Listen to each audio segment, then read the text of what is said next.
Breakfast पर आप देख रहे हैं कमाई का अड्डा। मैं हूं हर्षिता सावंत। दिल्ली से मेरा साथ दे रहे हैं वीरेंद्र कुमार। जहां पर भारतीय बाजारों में आज एक तरफा बिकवाली का दबाव हावी है। एक समय ऐसा था जब हम 17,000 के नीचे भी कारोबार करते दिखाई दे रहे थे। डे लो इनफैक्ट 16,978 के आसपास था।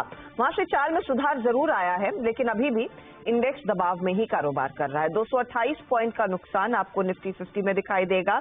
दूसरी तरफ अगर आप निफ्टी बैंक देखें, यहां पर इस समय तो सिर्फ 800 पॉइंट की गिरावट है, लेकिन ये भी करीब 38,492 तक के लोज को छूकर आया है। तो करीब करीब आप कह सकते हैं 250 अंकों से 300 अंकों तक की रिकवरी देखने को मिली है। पेचीदा स्थिति में आपको सहारा देने के लिए, आपकी मदद करने के लिए हमारे जानकार जुड़ रहे हैं, जो आपको बताएंगे कि इस मार्केट को ट्रेड कैसे करना है।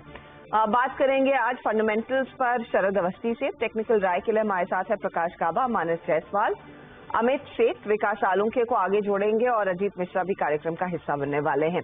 इसी कार्यक्रम में आगे चलते अजीत मिश्रा जी के पास। अजीत जी बताइए, आपका आज का इस वक्त का कन्विक्शन ट्रेड क्या है, क्या चीज कर रहे हैं आप?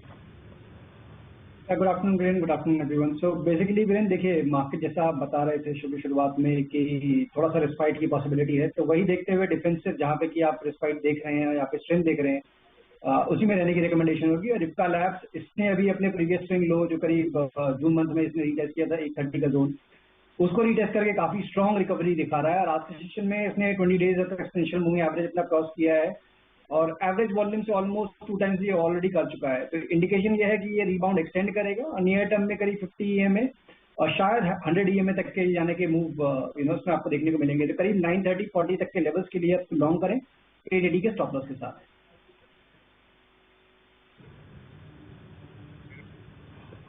इप्का लैब्स, इनफैक्ट मैं इप्का लैब्स को चार्ट पे देख ही रहा था आपकी स्क्रीन पर। जरा प्लीज इप्का लैब लेके आइएगा, थोड़ा सा डिफाइन करना चाहेंगे यहाँ पे इस स्टॉक को। इप्का लैब करीब करीब 895 पे ये आज 20 DMA को अपने रीगेन कर रहा है। ऑल्दो इसमें कोई राय नहीं, it's a very very very oversold stock. बहुत ही अगर आप देखें ओवरसोल्ड ट्रैजेक्टरी में है, लेकिन इसका एक मल्टी ईयर बेस जो है वो करीब करीब 860-870 के आसपास बैठ रहा है, वहीं से पुल बैक देता हुआ है स्टॉक। और कुछ स्टॉक्स जो अच्छा कर अजीत मिश्रा, एक बार एम्फेसिस देखेंगे।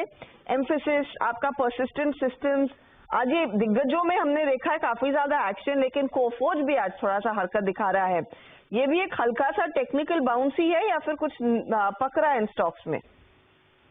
अच्छा देखिए, एक इम्पॉर्टेंट चीज है कि कहीं ना कहीं हमने देखा है ये पूरा IT space in line with US market trade कर रहा है। और एक इम्पॉर्टेंट चीज ये हुई है कि हाल फिलहाल में हमने देखा है डाउ जोन्स में नया लो बनते हुए, बट नेस्डेक कंपोजिट जो कि टेक हैवी है वहां पे नया लो अभी तक नहीं बना है। तो कहीं ना कहीं ये पॉज जो आप देख रहे हैं आईटी इंडेक्स में और आईटी स्टॉक्स में हमारे यहाँ पे, वो उसी के मद्देनजर है कि शायद वो वेट कर रहे हैं कि किस तरीके की इंडिकेशन आएंगे यूएस मार्केट से।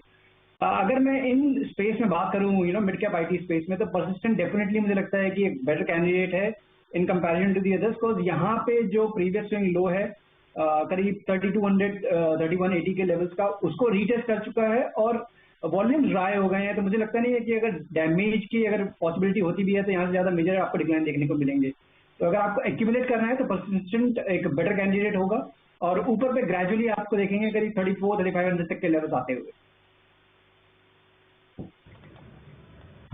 परसिस्टेंट आपकी स्क्रीन पे और मिड कैप आईटी वाकई अगर आप देखें थ्रस्ट जनरेट कर रहे हैं। अच्छा, एक दो स्टॉक्स और लेके आइए आप। ब्लैक हुआ Ajit 333@ITC, it's 20 day exponential moving average.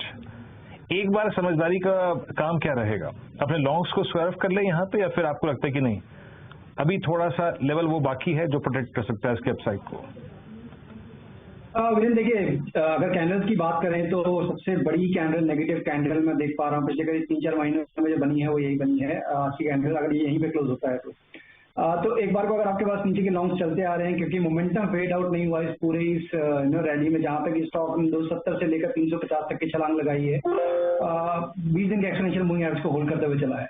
तो कोई खामियाजा नहीं है। जिस तरीके से मार्केट सिनेरियो है, मेरे हिसाब से आपको दोबारा से एक एंट्री का मौका मिल सकता है करीब 315-310 के जोन में। तो एक बार आप चाहे यहाँ पे बुक कर सकते हैं, अदरवाइज 330 का एक स्टॉप लॉस मेंटेन करें। अगर उसके नीचे ओपन होता है नेक्स्ट सेशन में, तब भी आपको एग्जिट करना है। और रिबाउंड के केस में करीब 40-45 का जोन मिलता है तो आप एग्जिट करने के बारे में सोचें। इन शॉर्ट, थोड़ा प्रॉफिट टेकिंग कंसोलिडेशन का बायस ज्यादा दिखता है आने वाले दिन में।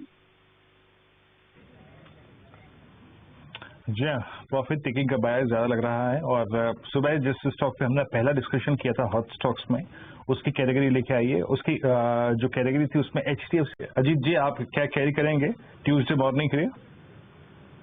वैन देखिए, यहाँ पे प्रेशर तो है मार्केट में, जिस तरीके से क्लोजिंग हो रही है इंडिकेशन तो ये है कि शायद फॉलो अप आपको डिक्लाइन देखने को मिलेगा। तो जहाँ पे वीकनेस है OMC बास्केट को अगर आप देखेंगे, चाहे BPCL हो, IOC हो, HPCL हो, सभी में प्रेशर दिख रहा है। बट HPCL में मुझे लगता है कि यहाँ पे डिक्लाइन के चांसेस ज्यादा हैं in comparison to the others, और नियर टर्म में करीब 208 207 तक के टारगेट्स आपको देखने को मिल जाएंगे। तो यहाँ पे आप शॉर्ट बना सकते हैं 226 के स्टॉप के साथ।